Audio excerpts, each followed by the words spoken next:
നമസ്കാരം. ക്രൈസ്തവ സ്ഥാപനങ്ങൾ തകർക്കുവാനുള്ള ശ്രമങ്ങൾക്കെതിരെ നമ്മുടെ പൊതുസമൂഹം കൂടുതൽ ജാഗ്രത പാലിക്കേണ്ടിയിരിക്കുന്നു.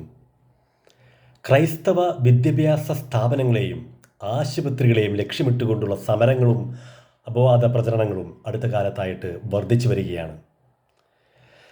സമാനമായ വിഷയങ്ങൾ മറ്റു സ്ഥാപനങ്ങളിൽ ഉണ്ടാകുമ്പോൾ മൗനം പാലിക്കുന്ന രാഷ്ട്രീയ സാമുദായ സംഘടനകൾക്ക് ക്രൈസ്തവ സ്ഥാപനങ്ങളിൽ മാത്രം വിവാദങ്ങൾ സൃഷ്ടിക്കുന്നതിന് പിന്നിൽ വ്യക്തമായ അജണ്ടകളുണ്ട്. ലോകത്തിലെ ഏറ്റവും വലിയ സർക്കാരിതര ആരോഗ്യ സേവന ദാതാവാണ് ക്രൈസ്തവ സഭകൾ നടത്തുന്ന ആശുപത്രികൾ. നല്ല നിലയിൽ പ്രവർത്തിച്ചുകൊണ്ടിരിക്കുന്ന ഇത്തരം ക്രൈസ്തവ മാനേജ്മെൻറ്റ് ആശുപത്രികളെ തകർക്കുവാനായിട്ട് തീവ്ര ബാഹ്യ ശക്തികൾ നടത്തുന്ന ശ്രമങ്ങൾ നമ്മുടെ പൊതുസമൂഹം തിരിച്ചറിയണം.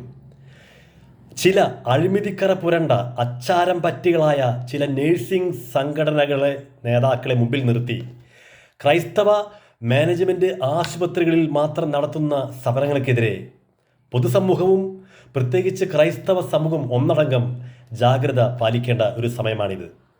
ക്രൈസ്തവ മാനേജ്മെൻറ്റ് ആശുപത്രികളെ അസ്ഥിരപ്പെടുത്തുന്ന ഇത്തരം സമരങ്ങൾ ഒരു വശത്ത് നടക്കുമ്പോൾ മറ്റൊരു വിഭാഗത്തിൻ്റെ ആശുപത്രികളോട് മൃദു സമീപനമാണ് ഇത്തരം സമരക്കാർ സ്വീകരിക്കുന്നത്. ഈ കുടില തന്ത്രങ്ങൾ ക്രൈസ്തവർ ഇനിയും തിരിച്ചറിയണം. ഇത്തരം വ്യാജമായ സമരങ്ങൾക്കെതിരെ ശക്തമായ പ്രതിഷേധങ്ങളും ചെറുത്തുനിൽപ്പുകളും നടത്തുവാൻ ക്രൈസ്തവ സംഘടനകൾ ഒറ്റക്കെട്ടായി രംഗത്തിറങ്ങണമെന്ന് ഞാൻ അഭ്യർത്ഥിക്കുകയാണ്. ക്രൈസ്തവ ന്യൂനപക്ഷങ്ങൾ നടത്തുന്ന ആശുപത്രികളെയും വിദ്യാഭ്യാസ സ്ഥാപനങ്ങളെയും അസ്ഥിരപ്പെടുത്തുന്ന രീതിയിലുള്ള ഇത്തരം സമരങ്ങൾക്കെതിരെ സർക്കാർ ജാഗ്രത പാലിക്കണം. അങ്ങനെ ഉണ്ടായില്ലെങ്കിൽ നമ്മുടെ സമൂഹത്തിൽ വലിയ തോതിലുള്ള വർഗീയ ധ്രുവീകരണം സൃഷ്ടിക്കപ്പെടുമെന്ന് തീർച്ചയാണ്.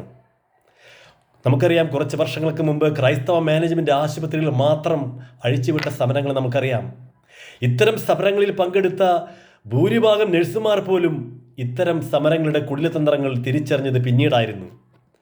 തുത്യർഹമായ രീതിയിലുള്ള ആതുര സേവനങ്ങൾ നിരന്തരം സമൂഹത്തിന് നൽകുന്ന ക്രൈസ്തവ സ്ഥാപനങ്ങളെ അട്ടിമറിക്കാനുള്ള ഹീനമായ നീക്കങ്ങൾക്ക് പിറകിൽ ആരാണെന്നുള്ളത്, ഏത് ഭാഗ്യ തീവ്ര ശക്തികളാണ് പ്രവർത്തിക്കുന്നതെന്ന് കണ്ടെത്തുവാനായിട്ട് സംസ്ഥാന സർക്കാരും കേന്ദ്ര സർക്കാരും തയ്യാറാകണമെന്ന് സീറോ മലബാർ സഭ ആത്മായ ഫോറത്തിൻ്റെ പേരിൽ ഞാൻ അഭ്യർത്ഥിക്കുകയാണ്. നന്ദി, നമസ്കാരം.